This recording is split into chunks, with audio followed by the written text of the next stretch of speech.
Alors, est-ce qu'on peut tout dire dans les spectacles? Je pense que c'est peut-être la question que va poser Audrey. C'est un rapport à l'actualité? Parce qu'il reste peu de temps. Vous en proposez celle-là.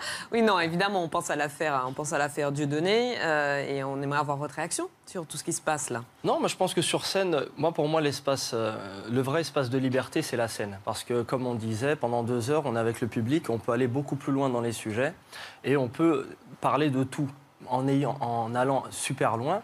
Et moi, c'est ce que je fais dans le spectacle. Je pense qu'après, tout le monde peut le faire. Après, ça dépend comment on le fait. Et aussi, ça dépend du moyen de communication.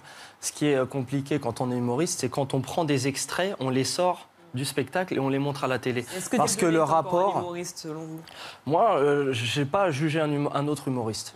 Parce Donc vous le considérez comme un humoriste? Bien sûr, forcément. Après, moi, je n'ai pas à rentrer dans le débat de est-ce que ce qu'il fait c'est bien ou ce qu'il fait c'est pas bien.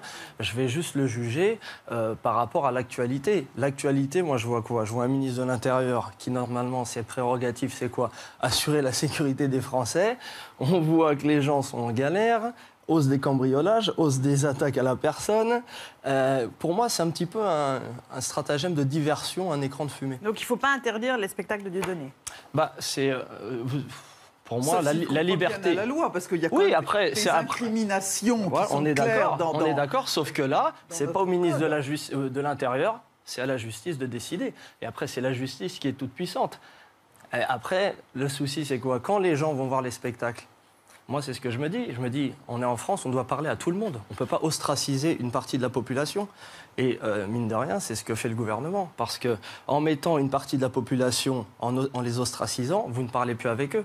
Alors qu'on est dans une période en France où on doit se retrouver, parler les uns avec les autres et essayer d'avancer, trouver des solutions. Donc on peut tout dire sur scène, y compris proférer des propos antisémites, racistes, homophobes, en donnant pas du tout le sentiment qu'on blague. Alors ça dépend. Ça dépend parce que si vous considérez que c'est pas de la blague, c'est votre avis.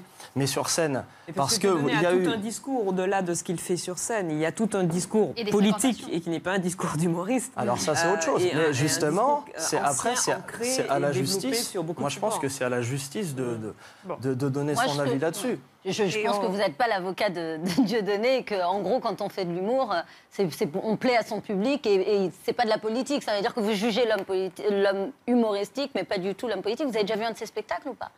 Moi, à l'époque, j'ai vu le divorce de Patrick, mais bon, moi, ça fait un moment. Après, quand on regarde des vidéos sur Internet, le talent est indéniable. Après, ça plaît pas à tout le monde. Il y a les pour, il y a les contre.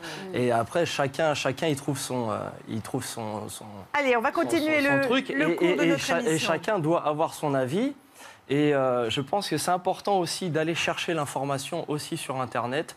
Parce que pour se faire son opinion. Souvent, ce qu'on montre à la télé ou ce qu'on entend en radio, c'est pas tout à fait la vérité. Allez, on va